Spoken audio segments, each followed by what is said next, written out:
ইরানে হামলা চালানোর হুমকি দিয়েও চুপ করে রয়েছেন মার্কিন প্রেসিডেন্ট ডোনাল্ড ট্রাম্প। অথচ তিনি মাত্র 2 সপ্তাহ আগে ভেনেজুয়েলায় একদিনের যুদ্ধে দেশটির প্রেসিডেন্ট নিকোলাস মাদুরো ও তার স্ত্রীকে তুলে নিয়ে যায়। এ ঘটনার কয়েক সপ্তাহ আগে গ্রিনল্যান্ড দখলের হুমকি দিয়েছিলেন ট্রাম্প। এতে ভয় পেয়ে ন্যাটো মিত্ররা গুরুত্বপূর্ণ দ্বীপটির রক্ষায় সেখানে সেনাবাহিনী মোতায়েন করেছে। অথচ এই ঘটনাগুলো ছিল একদমই অপ্রত্যাশিত, সেগুলোই দ্রুত ঘটে গেল। কিন্তু যে ঘটনাটি বাধ্যতামূলক ছিল সেটির এখনো কোনো হদিস নেই, অর্থাৎ ট্রাম্পের ইরানে হামলা চালানোর বিষয়টি।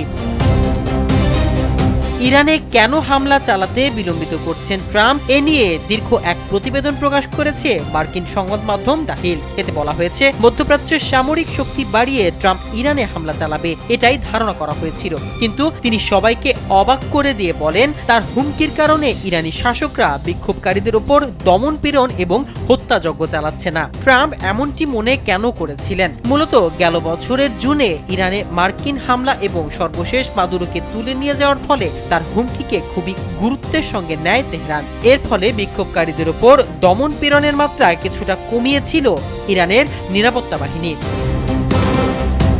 তবে তেহরানের হামলা চালানোর হুমকি দিয়ে হামলা না চালানোর ঘটনা এবারেই প্রথম নয়। ট্রাম্পের ক্ষমতার প্রথম মেয়াদে ইরান যখন যুক্তরাষ্ট্রের গোয়েন্দা র্যাপার ড্রোন ভূপাতিত করে, তখন ওয়াশিংটনের সঙ্গে তেহরানের চরম উত্তেজনা দেখা দেয়। কিন্তু ট্রাম্প এ ঘটনায় ওই সময় ইরানের বিরুদ্ধে পাল্টা কোনো প্রতিশোধ গ্রহণ করেনি। এছাড়া ইরানে হামলা না চালানোর আরেকটি কারণ হলো 1980 সালে তেহরানের ঈগল ক্লো নামে একটি অভিযান চালাতে গিয়ে ব্যাপকভাবে পর্যদস্ত হয়েছিল ওয়াশিংটন। ফলে এখন ইরানে হামলা চালালে মধ্যপ্রাচ্যের পরিস্থিতি সামাল দেওয়া যুক্তরাষ্ট্রের জন্য কঠিন হয়ে পড়বে। এছাড়া তেহরানে হামলা চালিয়ে ইসলামী শাসক গোষ্ঠীকে উৎখাত করা হলে ইরানের নেতৃত্বে কে আসছে তা নিয়েও গভীর উদ্বেগে রয়েছে যুক্তরাষ্ট্র। যদি ইরানের নির্বাসিত নেতা রেজা পালভিকে ফিরিয়ে আনা হয়, সেক্ষেত্রে তিনি পরিস্থিতি কতটা সামাল দিতে পারবেন তা নিয়েও সংশয় আছে যুক্তরাষ্ট্র। ফলে ইরানের হামলা চালানোর ক্ষেত্রে ওয়াশিংটনকে গভীরভাবে ভাবতে হচ্ছে।